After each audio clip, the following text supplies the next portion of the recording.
Hi everyone, this is Amanda Woodard, and this is my Module 5 assignment. So the objectives we're talking today, we're talking about media literacy, digital portfolios or e-portfolios, curriculum mapping, and my question for you guys. So the first thing, media literacy. So that's the critical thinking skills incorporated of media to create an understanding of how the media shapes our culture and society. So a quote that I also got from that same resource that I really liked was just that media literacy skills are essential to health, well-being, and full participation in economic and civic life today. I liked that quote because I feel like media and technology are so vital, but also such a big part of our everyday lives. So some of the things I think why it's good to have media literacy or provide students the opportunity to understand media and technology is the critical thinking skills they're developing, becoming smart consumers, understanding point of views, how the media has a part in our culture, the media responsibility, whether it's about the company, the poster, the influencer, the just, your neighbor, and then the writer's goal for what they are talking about.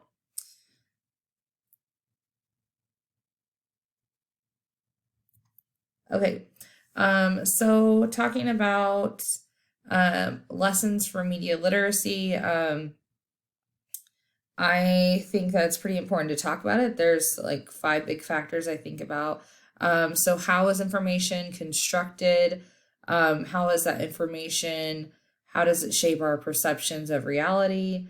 And then understanding the different audiences, and then how are those different audiences understanding the message, and also the implications of what's posted and the embedded points of view in the message. So one way that we start with that, and really a basic thing that we talk about in most of my classes, because I teach business and computers, we in my computer apps class, some big standards they want you to hit is like security and ethics, and then like digital citizenship.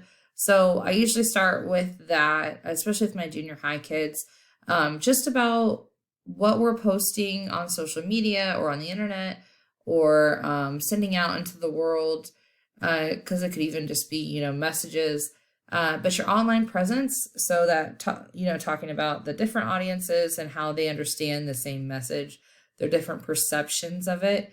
And just talking about, I talk a lot about safety, and when we're using social media, making sure that we are not sharing personal information or talking to people that may not be trustworthy. So that kind of goes into that safety and responsibility. Talking about the 9Ps, so passwords, private and personal information, photographs, property, permission, protection, professionalism, and personal brand. So the first few, we're just talking about safety. So making sure we have secure passwords, we're not giving people out too much information online. When we're taking pictures, do our pictures have any personal information, or does it, am I posing in front of my house on my first day of school where maybe they see the street sign and they also see my house number? And so maybe it wouldn't take much else for them to figure out my like home address. Property, permission, protection, that kind of stuff. So we talk about a lot of intellectual property, making sure we understand that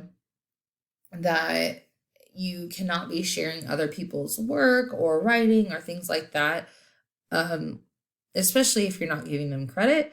And then like professionalism. So am I posting maybe some politically charged or stuff online that maybe I find funny or interesting, but maybe someone else wouldn't?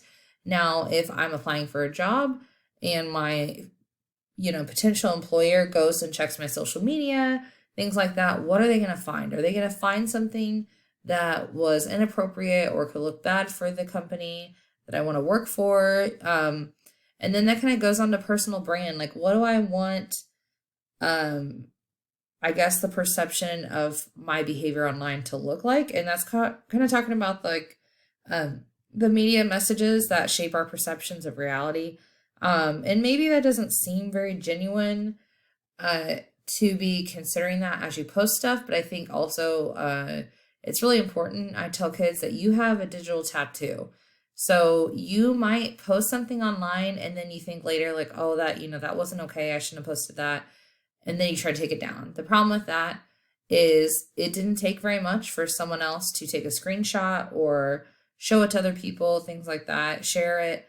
And so even though you think it might be gone, it probably is not gone. And it could definitely resurface down the road.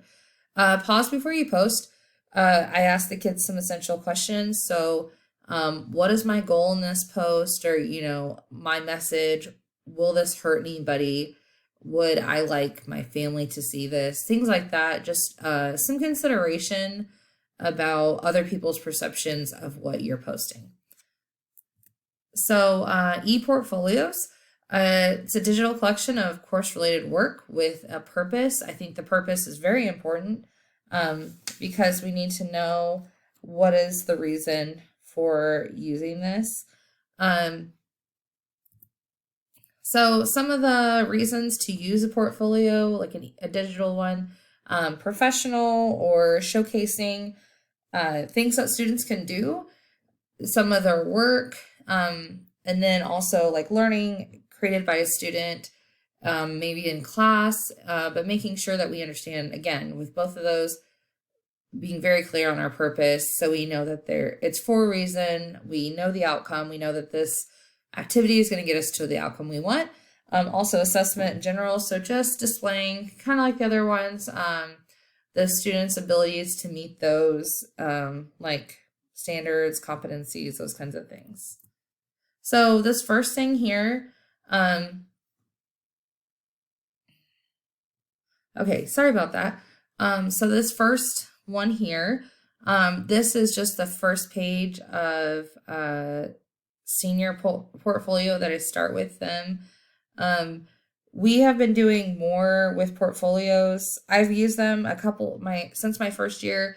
I usually do it just with senior class. I have them fill out a portfolio with education, any special certifications they received, whether it was OSHA, welding, Microsoft, anything like that. That way they can have that on there. I think this is a great way to have the students' skills and information all in one place. It's easy to find and for them to keep. But I did take this student, I had to kind of water it down and take some of her personal information off.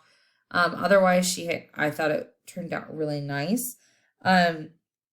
So I know this past year, through like my counseling duties and sitting through some Zooms and different things, that the state of Kansas is really focusing on IPSs. So I got tasked with the opportunity to create the start of that, I guess, for my school.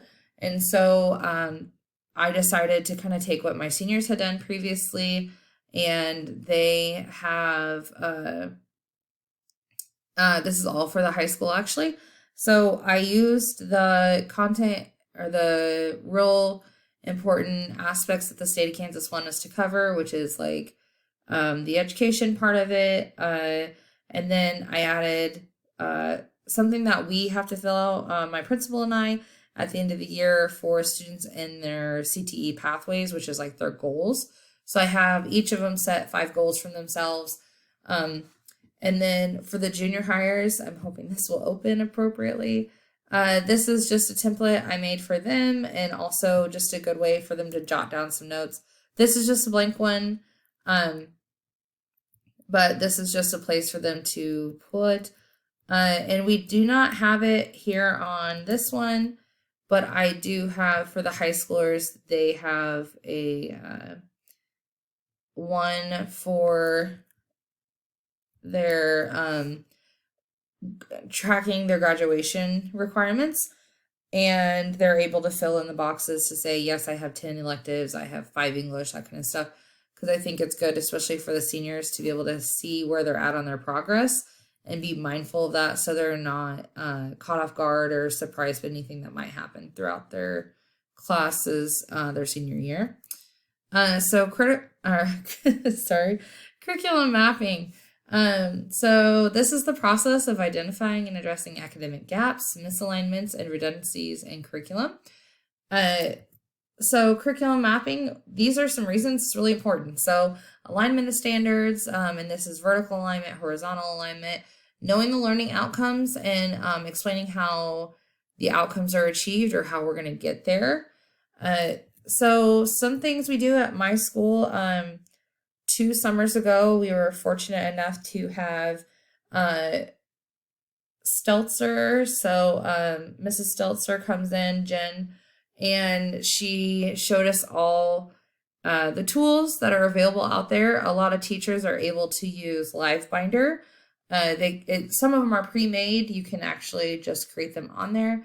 The CTE teachers, we did not have any resources on there yet, so she provided us with an Excel sheet that we filled in. And at the time, it was a lot of work. However, I definitely see the value in it. I feel like it's been incredibly helpful since I created mine.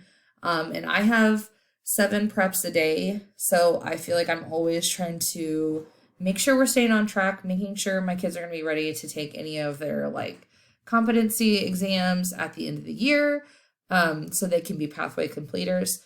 And I think it's been awesome that we started. So also the collaboration piece of that, that vertical alignment, making sure our students are not having any gaps through their grades or when they switch buildings, because we have an elementary building and then we have a junior high school building that I teach at, and making sure that all our teachers are covering information and we're not missing anything. So one thing that I thought was really cool is when we did do those work days for curriculum mapping, like the science teachers from both buildings got together and worked on them, and the math teachers got together and worked on them. And I just thought that was a really great way. That's how we created our cohesive curriculum. We also use Planbook. I like doing Planbook. It's kind of like a digital portfolio, in my opinion. It's showing what my kids are working on. It has all my links to assignments, rubrics, any of that kind of stuff. But also I like that it has a standard audit, so I can compare it to my curriculum map, making sure that I am staying on track, I'm not missing anything. This is just a screenshot of what those sheets look like. This is one I've completed, so it just talks about course code, the grades that are taught this, and then do I have a book, what classes is for, and then just going through all the standards. So my question for the class, so we have been talking a lot. So the use of technology seems to always be a place of interest for educators. This week we learned a lot about how technology can be integrated with curriculum. What ideas did you take away from this module and that you will start incorporating? Okay, thank you guys.